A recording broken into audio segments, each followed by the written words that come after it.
오늘 병의원 원장님을 위한 세무관리에 대하여 말씀드릴 최연용 세무사입니다. 우선 간단한 제 이력을 한 번만 더 말씀드리겠습니다. 저는 조사 4국하고 조사 1국, 우리나라 100대 기업 내지 500억 이상의 자산가들에 대한 세무조사를 10여 년 동안 했습니다. 그리고 아래와 같이 역삼, 용산, 강남 세무서 등 일선 세무서에서 상속 증여 양도에 대한 세무조사를 주로 수임했습니다. 특히 상속세 신고 및 자산 플랜에 있어서 나름대로 소문이 좀 자자한 편인데요. 우선 이 자리에 서게 된 것에 대해서 영광으로 생각하고 계속 진행하겠습니다. 오늘 주제는 네 가지인데요. 세 가지입니다. 첫 번째 세무조사, 두 번째 비용, 세 번째 재산제세. 먼저 세무조사는 원장님들께서 가장 염려하신 분야 중에 한 가지입니다. 세무조사 대상이 대체 어떻게 선정되는지 궁금하실 텐데요. 오늘 네 가지로 함축해서 설명드리겠습니다. 두 번째는 비용 부분인데요. 요새 고도화된 국세청 시스템 그리고 높아진 시민의식 때문에 매출 누락은 있을 수 없을 테고, 그렇다면 세무 절세는 어떻게 해야 되냐? 결국 비용 쪽에 포커스를 맞춰야 될 것 같습니다. 마지막으로 재산제세 분야는 가장 최근에 이슈되는 부동산 부분에 대해서 간략히 설명드리도록 하겠습니다. 먼저 세무조사입니다. 세무조사는 대체 어떻게 선정되는지 원장님께서 대부분 궁금해하실 겁니다. 다음 네 가지 사례로 보통 세무조사가 선정되는 것으로 파악이 되는데요. 첫 번째는 제보입니다. 저는 이제 직원이라고 쓰긴 했지만 환자들도 많이 있겠죠. 두 번째는 성실도 분석입니다. 영업이익, 매출 대비, 비용 사용률 이런 351가지 항목을 기준으로 세무조사를 선정하는 겁니다. 세 번째는 FIU 금융정보분석원에 의한 현금 입출금에 의한 세무조사 선정입니다. 마지막으로 소득 지출 분석. 이제 뒤에 말씀드리겠지만 소득 대비 지출을 얼마나 했는지에 따라서 세무조사 선정이 되는 경우입니다. 이제 구체적으로 1번부터 들어가겠습니다. 화면의 왼쪽에 보면 해명 안내 자료가 나와 있는데요. 원장님들께서는 매출 통장이나 비용 지출 통장을 반드시 국세청에 신고하도록 되어 있습니다. 이 신고된 통장에서만 수입 지출을 이행해야 하고 이 통장을 일컬어 사업용 계좌라고 합니다. 그런데 이 계좌를 사용하지 않거나 사업용 계좌를 신고하지 않으면은 수익 금액 내지 미사용 금액에 대한 0.2% 페널티가 있습니다. 10억 기준으로 200만 원 정도의 가산세가 있는데요. 사례를 보시면 왼쪽에 신고하지 않는 계좌로 돈이 입금됐다고 해서 해명 자료 제출 안내가 나와 있습니다. 세무서에서는 이 해명 자료 제출 안내에 대한 정보 내용을 어떻게 알았을까요? 저희가 수임한 자료인데요. 알고 보니까 퇴사한 직원이 원장님이 이런 계좌를 갖고 있다는 그 내용을 신고한 케이스입니다. 그래서 원장님께서 입금된 이유에 대한 설명을 제대로 하지 못한다면 바로 조사 전환되는 어려움이 당하게 됩니다. 이런 계좌를 들키게 되면 일반적으로 어떻게 조사를 하냐면 계좌 개설일부터 시작하여 현재까지 모든 내용이 조사 전환됩니다. 제보한 직원은 어떤 혜택이 있냐면 취징세액의 5에서 20% 정도 탈세 제보 포상금을 지급받습니다. 예를 들어 원장님께서 1억에 대한 세금을 취징당한다면 제보 직원은 1,500만 원의 거금을 수령하게 되고 있고요. 그렇다면 이런 유혹에서 직원들이 쉽게 뿌리칠 수 없다고 생각됩니다. 그래서 통장 관리 및 직원 관리를 아주 잘 하셔야 된다고 생각됩니다. 다음으로 성실도 분석인데요. 과거 세무조사는 이 방법을 많이 이용했습니다. 비슷한 규모의 병의원, 예를 들어 볼까요? 전국의 정형외과, 비슷한 정형외과 의원을 집단화해서 인건비, 접대비, 복리후생비 등을 과다하게 쓴 병의원들을 추출하여 따로 세무조사를 선정하는 기법입니다. 세무기장을 하다 보면 원장님께서는 소득신고 기간 중에 세무사 사무실에 이런저런 연락을 하는데요. 예를 들어서 세무사 사무실 직원이 원장님 이번에 접대비가 너무 많습니다. 차량 유지비 좀 뺄까요? 인건비 좀 넣어도 되겠습니다. 이런저런 그 기장 사무실의 여직원의 전화가 오는데요. 성실도 분석은 기장 사무실 역할이 좀 크다고 생각됩니다. 세무사 사무실과 원만한 소통을 통해서 조정이 가능한 부분입니다. 그래서 특별히 중요하다고는 생각되지 않고요. 다음으로 FIU 금융정보분석원 내용입니다. 어깨너머로 이런 말씀 들어보셨을 겁니다. 통장에 2천만 원 이상을 현금 인출하거나 입금하면 괜찮냐, 이런 말들이 많은데요. 최근에는 그 규모가 1천만 원으로 낮춰졌습니다. 통장에서 1천만 원을 입금하거나 출금하면 금융정보분석원에 바로 통보되어 누적 관리가 되고 있거든요. 그래서 세무조사가 나오게 되면 각 직원들이 금융정보분석원 자료를 가지고 세무조사에 활용하거나 매출 누락의 혐의로 집중적인 추궁을 당할 여지가 많습니다. 그래서 가급적이면 현금 거래는 은행을 이용하지 마시고 금고 등을 이용해야 될 것 같습니다. 마지막으로 이제 최근에 가장 중심이 되는 세무조사 선정 사례입니다. 소득 지출 분석이라고요. 이것은 이제 국세청 자료를 그대로 복사해서 제시를 했는데요. 그림을 보시면 우선 최근 5년간이라는 말을 염두에 두셔야 됩니다. 최근 5년간 이 그림에 보면 재산 증가액은 28억 1,800, 28억 정도입니다. 소득 지출액은 한 3억 정도입니다. 그런데 신고소득 금액은 3억. 그러면 이 차이를 보시면 한 28억 정도는 대체 돈이 어디서 났느냐, 이런 의문이 생기는데요. 재산 증가액을 한번 다시 보시면 재산 증가액은 부동산 취득, 골프회원 취득, 자동차 취득을 말하는 겁니다. 그 다음에 소비 지출액은 신용카드 사용 내지 세금 납부, 대출 이자, 이렇게 사용되는 금액이 31억 정도 되는데, 마지막으로 신고소득 금액은 원장님들이 매출을 말하는 것이 아니고 매출에서 비용을 차감한 순수한 소득을 얘기하는 겁니다.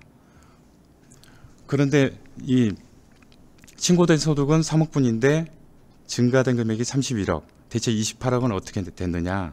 국세청은 매출 누락 내지 증여를 의심하게 됩니다. 그래서 일반적으로는 세무조사를 어떻게 실시하냐면 5년간의 기간 동안에 5억 이상이 증가되면 무조건입니다. 무조건 해명 안내 자료가 나옵니다. 그래서 경험상 부동산 구입한 시점으로부터 2년 후에는 세무조사 가능성이 아주 다분합니다. 그렇다면 이런 중요한 부동산 취득 내지 재산 증가에 일이 있을 경우에는 반드시 전문 세무사하고 상담을 하시고 부동산 구입 등을 진행하셔야 될 것 같습니다. 그래서 팁을 하나 드리면, 부동산 구입에 있어서는 반드시 원장님 개인적인 명의보다는 좀 부부 공동 명의 내지 명의 분산이 아주 효과적이라고 생각됩니다. 두 번째 이슈인데요. 매출 누락에 대해서는 여지가 없다는 거 원장님들이 더 잘 아실 테고, 그렇다면 비용 쪽에서 절세 전략을 세워야 되는데, 첫 번째는 세금 계산서 내지 계산서 수치입니다. 이걸 이제 적격 증빙이라고 하는데요. 병유연 지출과 관련해서는 반드시 세금 계산서, 계산서 이런 것들을 반드시 받으셔야 되고요. 기장하다 보면 어떤 연락들이 많냐면 TV 쇼파 이런 거 카드로 써도 비용 처리가 되느냐, 아니면 노래방 이런 데서 카드를 사용하면 안 된다고 들었는데 어떻게 해야 되느냐. 저희는 어떻게 생각하냐면 무조건 카드로 쓰시라 합니다. 카드 사용에 대해서는 무조건 편하게 쓰시고, 그 카드 사용에 대한 비용 처리는 그 고민하는 사람은 세무사로 생각되어지거든요. 그러니까 원장님께서는 무조건 카드 사용에 대해서는 주저 마시고 쓰시기 바랍니다. 그리고 사용에 대한 세무 처리는 세무사가 처리할 것 같습니다. 두 번째로 프리미엄 카드를 제가 가로에 넣었는데요. 프리미엄 카드는 적게는 50만 원부터 많게는 100여만 원 이상의 연회비가 있는 걸로 알고 있습니다. 이런 카드는 연회비가 비싸긴 하지만 혜택이 많은 걸로 사료되고요. 원장님 정도의 클래스라면 가급적 이런 프리미엄 카드를 사용하시는 게 어떠신지 제안을 해드립니다. 왜냐하면 이 연회비, 고액의 연회비는 전액 비용 처리되기 때문입니다. 혜택도 많이 받으시고 비용 처리도 되고 가급적 프리미엄 카드를 사용하십시오. 세 번째는 손해배상인데요. 병원 운영하시다 보면은 의료분쟁으로 손해배상금 요구하는 사람들이 가끔씩 있는 걸로 아는데요. 계좌를 이체하시고 차트를 보관하시면 비용 처리에는 아무 문제가 없습니다. 근데 단순하게 비용 처리 문제도 있지만 이걸 잘 활용하시면 절세 전략으로도 이용할 여지가 있습니다. 이제 구체적인 건 상담 내지 인터넷 검색을 통해서 여러 가지 여지가 있다고 생각됩니다. 마지막으로 최근 숙소 문제인데요. 최근 간호원들에 대한 숙소 제공이 좀 많다고 여겨집니다. 당연히 비용 처리됩니다. 그 비용이 뭐냐면 숙소 구입을 위한 대출 이자, 관리비, 재산세 이런 거겠죠. 그럼 숙소 한 개만 되냐? 아닙니다. 여러 개 가능합니다. 그 숙소에 원장님이 거주하셔도 됩니다. 사실 거주하면 비용 처리는 안 되지만 국세청은 누가 거주하는지 알 수가 없겠죠. 활용할 수 있는 팁이라 생각됩니다. 다음으로 기장하다 보면 의료장비 차량 구입에 대해서 대체 리스를 해야 되냐 할부를 해야 되냐 많이 여쭤보시는데요. 저는 이 표를 보시면 좀 복잡한 면은 있습니다.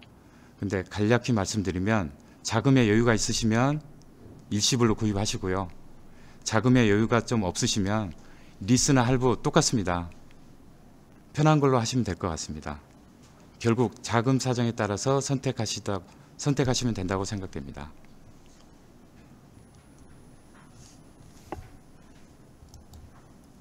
다음으로 중소기업 지원 분야인데요.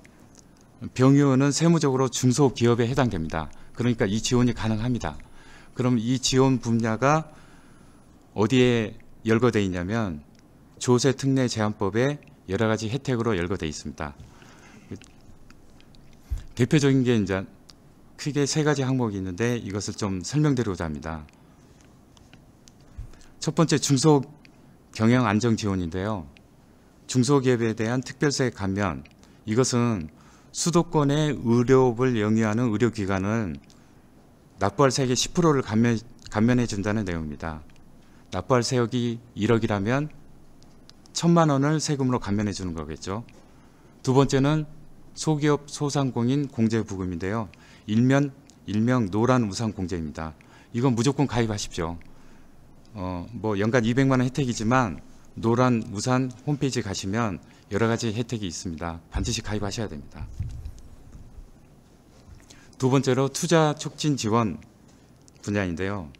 중소기업 투자 세액 공제인데 생소할지는 모르겠지만 의료기기를 구입하시게 되면 구입가액의 3%를 세금으로 공제해 줍니다. 1억 원짜리 의료장비를 구입하시게 되면 당장 300만 원의 세금 혜택이 있다는 겁니다. 좀 큰 혜택입니다. 이건 세무사 사무실에서 많이 놓치는 부분인데요. 꼭 체크하셨으면 좋겠습니다. 두 번째는 설비투자 자산 감가상각비인데요. 아쉽지만 이번 6월에 종료되긴 했지만 6월 이전에 구입하신 자산이 있으면 혜택을 보실 수 있습니다. 마지막으로 고용촉진입니다. 최근에 중소병의원에서 직원을 고용하게 되면 국가에서 여러 가지 혜택이 있습니다. 그중에 특히 세 번째 사회보험료 세액공제인데 일선 컨설팅에서 10인 이상의 병의원에서 5년치 경정 청구를 했는데요. 한 1억 이상의 사회보험료 세액공제 환급이 일어나는 경우를 많이 봤습니다. 기장하는 세무사를 통해서 반드시 이거 체크하시면 큰 혜택을 볼 수 있으리라 생각됩니다. 마지막으로 상속하고 증여 부분의 간단한 사례를 통해서 재산세 분야에 대해서 설명드리겠습니다. 제가 최근에 상속세 신고를 해드렸는데요. 신고 당시 기준입니다. 반포주공 기준시가는 23억이었지만 시세는 40억이었습니다. 성경 아파트가 26억.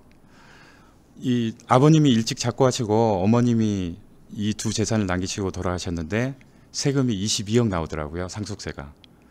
근데 반포주공에는 자녀분이 사셨고 성경에는 어머님이 사셔서 22억이나 되는 돈을 상속받은 자녀들이 납부하기 참 난감한 케이스였습니다. 이런 경우에는 22억을 뭐 자녀가 빠진 다음에 전세로 전환해서 납부하는 경우도 있겠지만 최근에 급격한 부동산 가격 상승으로 인해서 부동산을 많이 가지고 계신 경우에는 반드시 미리미리 상속 플랜 내지 증여 플랜을 짜셔야 된다는 생각 때문에 이렇게 의견을 제시했습니다. 이제 마지막으로 증여 부분입니다. 국세청에서 안내책자를 그대로 캡처를 했습니다. 간단히 설명드리면 60세 이상의 부모가 사업을 하고자 하는 18세 이상의 자녀에게 현금을 증여하면 창업자금에 대한 증여세 과세 특례를 적용한다는 내용입니다. 마음에 아직 안 와닿죠. 이제 어려운 법조항인데 대체 어떤 창업을 하게 되면 혜택을 주는지 조세특례제한법 제6조 3항에 나와 있습니다. 예를 들어서 한번 보실까요? 7번에 음식점이 있습니다. 자녀가 갈비찜을 운영하고 싶어서 부모님께 30억을 받아서 이 돈으로 2년 내 음식점을 창업한다면 특례를 주는 혜택입니다. 이 혜택이 뭐냐면 단순하게 음식점 창업에 포커스를 맞춘 게 아니고 30억을 받아서 대출을 받거나 해서 50억짜리 건물을 사서 거기서 음식점을 해도 혜택을 준다는 요지입니다. 다른 예를 한번 들어보면 16번을 한번 보시면 관광진흥업에 따른 관광숙박업. 예를 들어서 호텔을 사고자 하는 자녀가 있다면 30억을 증여할 수 있다는 내용입니다. 좀 더 구체적으로 와닿게 세금으로 설명하겠습니다. 원칙은 뭐냐면 이런 혜택이 없을 경우 5억을 증여받게 되면 8천만 원의 세금을 내는데 이 특례를 적용하면 세금이 한 푼도 없다는 겁니다. 근데 10인 이상 고용을 하게 되면 50억의 세금, 50억까지 특례가 연장되는데요. 이런 혜택을 보지 않는다면 50억 증여를 받게 되면, 현금 증여받게 되면 24억 증여세를 내는데 이 특례 혜택을 받게 되면 4억 5천만 내게 됩니다. 20억의 혜택을 보는 겁니다. 세금적으로. 그러니까 조특법에서 열거하는 다시 보시면 이런 업종을 창업하기 위해서 부모님께 30억 내지 50억까지 현금으로 증여를 받을 수 있다는 내용입니다.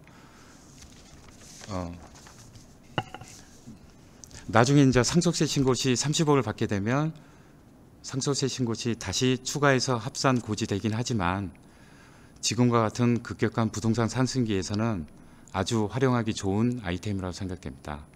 이상 설명을 마치겠습니다. 감사합니다.